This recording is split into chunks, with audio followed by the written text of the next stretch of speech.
Minahal ko siya kahit alam ko ako'y pangalawa. Ang pakipagrelasyon ay tanda ng pagmamahalan. Hindi yan laro na gawin mong libangan. Dear D. Jerome, itago mo na lang ako sa pangalang Sofia. Kasalukuyang nagtatrabaho sa bansang Kuwait. Ako ay masugid na taga-subaybay sa inyong programa dito sa Mega Love Radio. At ito ang hugot ng aking buhay. 10 years na ako dito sa Kuwait, D. Jerome. At isang tao lang talaga ang nagpapatibok ng aking puso. Paano kasi takot akong mangyari ulit yung trahedyang sumisira sa buong pagkatao ko. 2014 nang dumating ako sa Kuwait, D. Jerome. Isa akong single mom. Choice ko talaga kasi naging miserable din ang buhay ko sa partner ko before.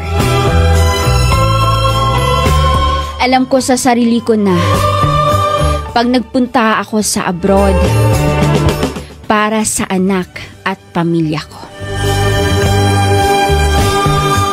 umaasa pa rin ako na may taong magmamahal sa akin at sa mga anak ko. Kaya taong 2027, D. Jerome, may nanligaw sa akin.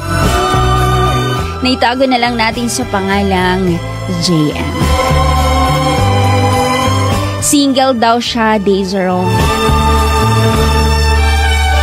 No doubt kasi naman, mas bata pa siya sa akin. Mabait na siya, D. Jerome. Maasikaso. Caring. And of course, may hitsura, D. Jerome. Kaya naman hindi ko pinatagal ang pangliligaw niya sa akin. Naging maayos ang lahat, D. Jerome.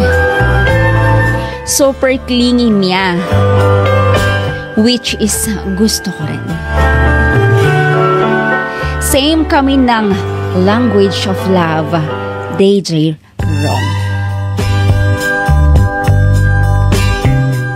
I felt like magkakasundo kami sa lahat ng bagay. Freelancer pala siya, D. Jerome. Ako naman sa bahay nag-work. Kaya siya, hawak niya ang oras niya lagi. Dumating na kami sa point, D. Jerome, na nag-invest na kami ng bahay at lupa sa Pinas. Meron na kaming ipon through bank. Masasabi ko talagang siya na talaga, Lord, ang para sa akin. Until one day, D. Jerome, nagsabi na siya sa akin na need daw namin ng mag-rent ng partition. Para sa amin, para every time na makalabas ako, doon kami magkikita. Sabi ko naman sa kanya, D. Jerome, why not doon na lang sa boarding house niya? Ang sagot niya sa akin, maliit lang kasi at ayaw niyang makikita ko ng ka-boardmate niya. At baka daw ma-in love sila sa akin. Kinikilig naman ako doon sa sinabi niya, D. Jerome. Kasi feeling niya talaga na ayaw niyang maagaw ako sa iba. Sagot ko na lang sa kanya, okay, kung yan ang gusto mo. Kumuha kami ng partition, di Jerome. Medyo malayo kung saan siya nakatira. Hanggang sa may nag-chat sa akin. Kilala ko ba daw si GM at kung kaano-ano. Sabi ko naman na walang pag-alinlangan. Yes, girlfriend niya ako. Sagot ng ka-chat ko, hindi ba daw ako aware na yang boyfriend ko ay may asawa na? Hindi ako nag-reply, di Jerome. Binablock ko yung ka-chat ko. Dali-dali akong nakipagkita kay JM Day Jerome. Doon ako pinapunta sa bahay kung saan siya nakatira. At doon ko nalaman na may asawa pala siya.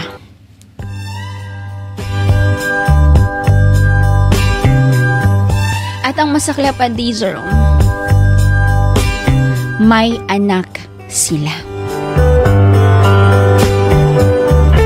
Ang bilis kong natanggap ang pangyayari. Ni hindi ko humantong sa isip ko na hiwalayan siya, di Jerome. Kasi sabi niya, balak niya talagang iwanan ang asawa niya. Wala na daw silang spark. Wala na daw yung kilig. At wala na daw lasa ang relasyon nila. At higit sa lahat, hindi marunong mag-alaga. Naging normal na lang sa amin, di Jerome, na tuwing day off ko, doon ako sa bahay nila mismo pumupunta habang ang asawa niya ay nasa trabaho. Minsan naman doon kami umuwi o nagkikita sa inuupahan naming partition. Alam ko, Day Jerome, na mahal ako ni JM. At mahal ko na rin siya. Lalo ko siyang minahal, Day Jerome, kahit alam ko na may asawa at anak na pala siya.